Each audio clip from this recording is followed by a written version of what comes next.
பிரியமானவர்களே, ஆண்டவருடைய பரிசுத்த நாமத்திற்கு ஸ்தோத்திரம். இந்த காலை தியான வேளைக்கு உங்களை அன்போடு நான் அழைக்கிறேன். இந்த நாளிலே ஆண்டவர் நமக்கு தருகிற ஒரு வார்த்தையை நான் உங்களுக்காக வாசிக்கிறேன்.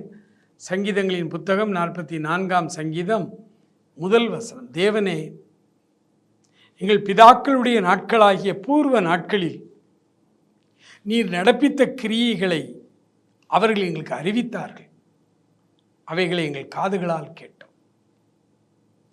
பிரியமானவர்களே, ஏன் பைபிள் வாசிக்க வேண்டும் என்று அநேக இளைஞர்கள் இன்று கேள்வி கேட்க ஆரம்பித்திருக்கிறார்கள். பைபிள் நான் ஏன் வாசிக்க வேண்டும்? அதிலும் பழைய ஏற்பாடு முழுக்க முழுக்க இஸ்ரவேல் தேசத்தினுடைய வரலாறு, இஸ்ரேல் தேசத்திலே நடந்த காரியங்கள், அதை நான் ஏன் கற்றுக்கொள்ள வேண்டும்?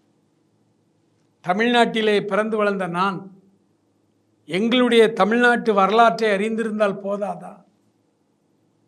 நாங்கள் ஏன் இஸ்ரவேல் நாட்டை பற்றி படிக்க வேண்டும்? அங்கே என்னென்ன ராஜாக்கள் ஆண்டார்கள், அந்த தேசத்தின் அரசியல் நிலைமை என்ன, அதை நான் ஏன் கற்றுக்கொள்ள வேண்டும்? இப்படி ஒரு கேள்வி இந்த நவீன காலத்திலே இளைஞர்கள் உள்ளத்திலே வருகிறது. எனக்கு அன்பானவர்களே, இந்த முதல் வசனம் சொல்லுகிறது, தேவனே, எங்கள் பிதாக்களுடைய நாட்களாகிய பூர்வ நாட்களில் நீர் நடப்பித்த கிரியைகளை அவர்கள் எங்களுக்கு அறிவித்தார்கள், அவைகளை எங்கள் காதுகளால் கேட்டோம்.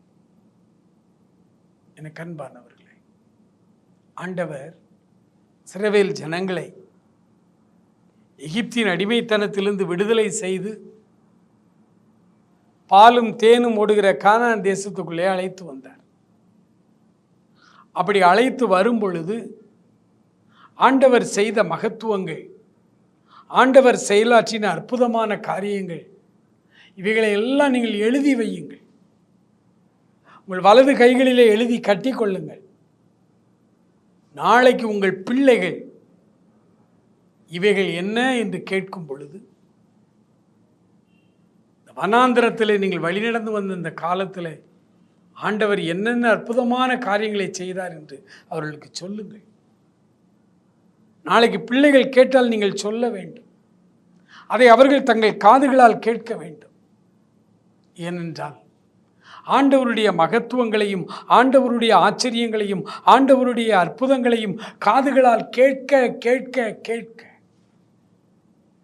நமக்குள்ளே விசுவாசம் அதிகமாய் கடந்து வரும். சந்ததி சந்ததியாய் இந்த அற்புதங்கள் கடந்து வரும். ஆண்டவர் மேலே முழு நம்பிக்கையாய் இருந்தால் ஆண்டவர் எப்பேற்பட்ட கஷ்டத்திலும் நஷ்டத்திலும் பாலும் தேனும் ஓடுகிற ஒரு செழிப்பான வாழ்வுக்குள் அவர் நம்மை கொண்டு வருவார் என்கிற ஒரு அசைக்க மாட்டாத நம்பிக்கை, விசுவாசம் வரும். ஒரு நாள் கிதியோன் மீதியானியர்களுக்கு பயந்து இரவோடு இரவாய் கோதுமையை அறுத்து களஞ்சியத்திலே அடித்து கொண்டிருந்தார். அப்பொழுது கர்த்தருடைய தூதனானவர் அவருக்கு தரிசனமாகி, பராக்கிரமசாலியே, கர்த்தர் உன்னோடு இருக்கிறார். வார்த்தை சொன்ன உடனே கிதியோன் கதறுகிறார். என் ஆண்டவரே, கர்த்தர் எங்களோடு இருந்தால் இவைகளெல்லாம் ஏன் எங்களுக்கு நடக்கிறது? எங்கள் பிதாக்கள் விவரித்து சொன்ன அந்த அற்புதங்கள் எங்கே? அவர் எப்படி கேட்கிறார் பாருங்க. வழி வழியாய் இந்த காரியங்களை நாம் கற்றுக்கொள்ள வேண்டும். ஒருவேளை கர்த்தருடைய வருகை தாமதிக்குமானால், இன்னும் ஒரு தலைமுறை வருமானால், அந்த தலைமுறைக்கும் இந்த வேதாகமம் தான் விசுவாச வாழ்வின் அடித்தளம், ஊன்றுகோல். இந்த வேதத்தை வாசிக்க வாசிக்க வாசிக்க ஆண்டவர் எப்படி செயலாற்றுகிறார், ஆண்டவர் எப்படி தன் பிள்ளைகளை நடத்துகிறார், அவர் எப்படிப்பட்டவர் என்பதை நாம் இந்த பைபிள் வழியாக இந்த காரியங்களை கற்றுக்கொள்ள கற்றுக்கொள்ள கற்றுக்கொள்ளதான் நம்முடைய உள்ளத்திலே ஆறுதல், நம்முடைய உள்ளத்திலே ஒரு விசுவாசம், ஒரு நம்பிக்கை, இத்தனை காரியங்களை செய்தவர் எனக்கு இந்த ஒரு சின்ன வேலையை செய்ய மாட்டாரா?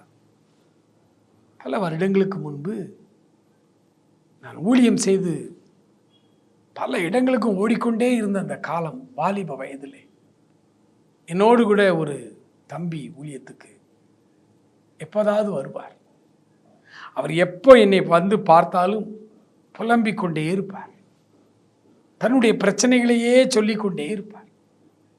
ஆனால் அதெல்லாம் ரொம்ப சின்ன பிரச்சனையாக இருக்கும். ஆனால் சொன்னால் அவருக்கு கேட்க மாட்டார்.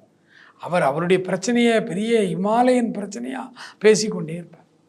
ஒரு நாள் சொன்னேன், கொஞ்ச நாள் நீ என் கூட ரெகுலராக ஊழியத்துக்கு வாங்கலேன் அப்படின்னு சொல்லி கூப்பிட்டேன். வாரேன் அப்படின்னார். ஊழியத்துக்கு வர ஆரம்பித்தார். ஊழியங்களில் வரும்பொழுது கன்வென்ஷன் கூட்டங்களில் மீட்டிங்லாம் முடித்து ஜனங்கள் ஜெபத்துக்கு வருவார்கள். அவருடைய பிரச்சனைகளை கேட்டு அவர்களுக்காக ஜெபிக்க ஆரம்பிப்போம். அப்போ என் கூட இந்த தம்பி இருப்பார்.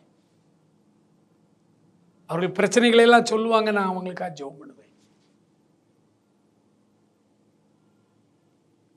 ஒரு மாதம் 2 மாதம் ஆச்சு. இந்த தம்பி தன்னுடைய பிரச்சனையை சொல்கிறதே விட்டார். ஒரு நாள் கேட்டேன், ஏன் நீங்கள் உங்களுடைய பிரச்சனையெல்லாம் சொல்கிறத விட்டுட்டீங்களே, பிரச்சனை இப்போல்லாம் நின்றுச்சா? அவர் சொன்ன, இல்லை இல்லை, பிரச்சனையெல்லாம் அப்படி தான் இருக்குது. அப்புறம் ஏன் நீங்கள் முன்னாடி மாதிரி என்கிட்ட புலம்பலையே அப்படின்னு கேட்கும்பொழுது அவர் சொன்னார், பிரதர், நான் இந்த ஊழியத்துக்கு உங்களோட வர்ற வரைக்கும் என் பிரச்சனை தான் பெரிய பிரச்சனைன்னு நினச்சேன். ஆனால் இன்றைக்கு இந்த ஜனங்களுடைய பிரச்சனைகளெல்லாம் பார்க்கும்பொழுது என் பிரச்சனை ஒரு பிரச்சனையே இல்லை பிரதர். இந்த ஜனங்களை ஆசீர்வதிக்கிற கர்த்தர், இவ்வளோ கொடுமையான பிரச்சனைகளில் இருந்து வாழ்ந்து கொண்டிருக்கிற இந்த மக்களை வழிநடத்துகிற ஆண்டவர், என் பிரச்சனைலாம் கால் தூசு கூட பெறாது. அதனால் நான் இப்போ அதை பற்றி நினைக்கிறதே விட்டுட்டேன். பிரியமானவர்களே, நான் ஏன் பைபிள் படிக்கணும்? பைபிள் படிக்க தான் நம்முடைய பிரச்சனை ரொம்ப சின்னதாகி அது காணாமலே போயிடும். பைபிள் படிக்க தான் விசுவாசம் வளரும். இவ்வளோ அற்புதத்தை செய்தவர் எனக்கும் அற்புதத்தை செய்வார். ஆகவே எல்லா பிரசங்க கூடங்களிலும் வேதத்தை பிரசங்கிக்கிறார்கள். காரணம், அதை பேச பேச அதை கேட்க கேட்க அவங்களுக்குள்ள விசுவாசம் வருகிறது. மாத்திரமல்ல, ஆண்டவர் எனக்கும் அற்புதம் செய்வார் என்று நம்பிக்கையோடு ஜெபிக்க முடிகிறது. இந்த காலை வேளையிலே ஆண்டவர்கிட்ட சொல்லுவோமா, ஆண்டவரே, எனக்கு இந்த காலை வேளையிலே ஒரு அற்புதம் தேவை. மகா இரக்கமுள்ள எங்கள் ஆண்டவரே, உடைய பிள்ளைகள் ஆவலோடு காத்திருக்கிறார்கள். இந்த காலையில் எனக்கு ஒரு அற்புதம் தேவை என்று ஒரு அருமையான இளைஞர் ஆண்டவரே உள்ளத்திலே வேதனையோடு இப்பொழுது ஜெபித்துக் கொண்டிருக்கிறார்.